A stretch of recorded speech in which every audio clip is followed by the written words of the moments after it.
Hi Webby, it's Graham here again with the very latest update from Wrexham Football Club. Our League One fairy tale has continued over the last few weeks, and with a quarter of the season now gone, we still find ourselves in the promotion playoff places, behind a very strong looking Birmingham side. We are however a team that are still learning about life in League One, and I think most people do expect things to get tougher as the season progresses. That said, we've played away matches against many of the teams who are tipped to do well this season, and Wrexham's home form has been a match for anyone in recent years. Since my last update, we have played 6 league matches, winning 3, drawing 2 and losing 1. But we've also started to pick up injuries to a couple of key players. One of those injuries is to Max Cloweth, a young centre-back who has come up through the youth ranks.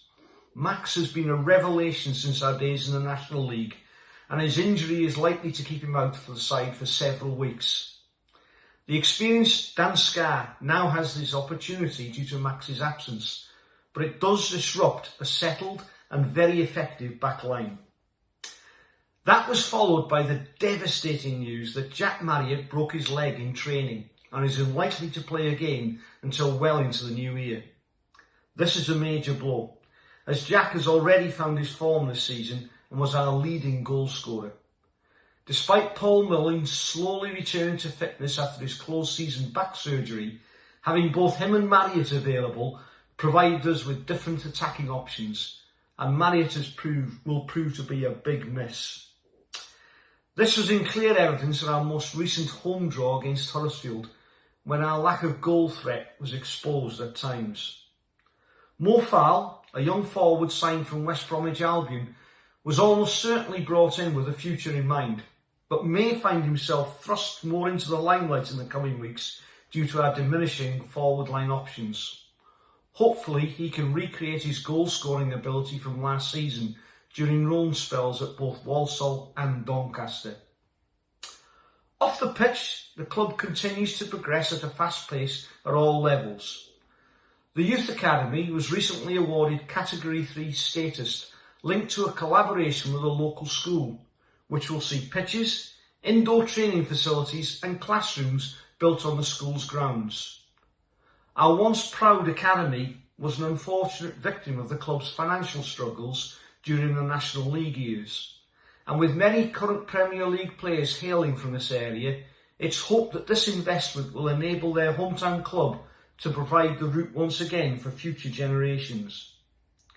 Rumours are also rife that an announcement on the development of a new training facility for the first team is also imminent. Again, our first-class training facilities that in the past were used by the likes of Manchester United and Barcelona was another asset lost due to financial struggles. The new ownership made it one of their objectives to replace this with a purpose-built facility that will reflect their ambitions for the club overall and hopefully attract future talent. We also expect to hear soon about the next stages of development of the ground. Plans for a 5,000-seater stand at the Kop end of the ground were shelved earlier this year, with the club saying they wanted to look again at the design to better link it to other ground developments. This has of course led to a lot of speculation as to what this will involve, especially with the owners teasing the press by talking of a 50,000-seater stadium.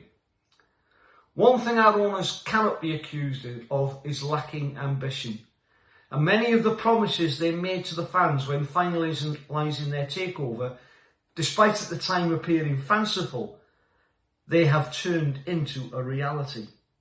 I mean, whoever heard of a National League side securing sponsorship from some of the biggest global brands, selling 54,000 replica shirts all around the world, touring America to play in front of sellout crowds, or having more followers on social media than many Premier League sides. That's the latest from Wrexham, which just leaves it for me to say thanks to Webby for providing the opportunity to provide this update. And remember, if you like what you hear and you like what you see, subscribe today to Webby's Sports Roundup from sunny Tenerife. It's free on YouTube, bringing you the very latest sports chat and gossip. So until next time, come on Wrexham.